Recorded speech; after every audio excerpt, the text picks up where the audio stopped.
Hi everyone, என் பேர் ஷீலாங்க. எனக்கு 2 பசங்க இருக்காங்க. பெரியவர் 3rd ஸ்டாண்டர்ட், சின்னவர் எல்கேஜி இன்ஃபென்ட் ஜீசஸ் ஸ்கூலில் படிக்கிறாங்க. எங்கள் சரௌண்டிங்கில் மோஸ்ட் ஆஃப் எல்லோரும் இன்ஃபென்ட் ஜீசஸ் ஸ்கூலில் தான் படிச்சுட்டு இருக்காங்க. எங்கள் வீட்டில் என் ஹஸ்பண்டோட தங்கச்சி அவங்க பசங்க எல்லாம் இன்ஃபென்ட் ஜீசஸ் ஸ்கூலில் படித்தவங்க தான். இப்போ நல்ல நல்ல பொசிஷனில் இருக்கங்காட்டி என் பசங்களும் இங்கே படிக்கணுங்கிறதுக்காக நான் சேர்த்து நான் அப்போ இருந்து இப்போ வரைக்கும் நல்ல ஒரு டிசிப்ளின்லையும் டைம் கீப் அப் பண்ணுறதுலையும் ஃபஸ்ட்டாக இருக்காங்க. டெய்லி கொடுக்கக்கூடிய ஹோம்ஒர்க்ஸை அப்பப்போ முடிச்சிடுறாங்க. ஏதாவது டவுட்ஸ் இருந்துச்சுன்னா மிஸ்கிட்ட நாளைக்கு போய் கேட்டுக்கிறேன்னு சொல்லிட்டு போய் கேட்குறாங்க. அவங்க திருப்பி கேட்குறப்போ எந்த ஒரு சலிப்பும் தட்டாமல் ஒரு ஃப்ரெண்ட்லியாக மூவ் பண்ணுறாங்காட்டி குழந்தைங்க மிஸ்கிட்ட ஆர்வமாக கேட்டு தெரிஞ்சுக்கிறாங்க.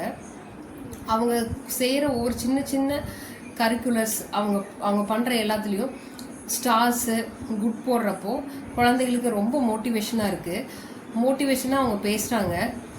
உன்னால் முடியும், you can do every thing அப்படின்லாம் சொல்கிறப்போ குழந்தைங்களுக்கு நல்ல ஒரு மோட்டிவேஷன் ஆகுது. மிஸ்ஸு இப்படி நான் ஒரு டவுட் கேட்குறப்போ அவங்க ரொம்ப கிளியராக எனக்கு சொல்லித்தராங்கங்கிறப்போ டெய்லியும் ஸ்கூலுக்கு போகிறதுக்கு அவங்க எந்த ஒரு ஃபியர் இல்லாமல் டெய்லியும் சந்தோஷமாக கிளம்பி போகிறாங்க. அதுக்காக இன்ஃபென்ட் ஜீசஸில் இருக்க எல்லா டீச்சர்ஸ்க்கும் ரொம்ப தேங்க்ஸ்.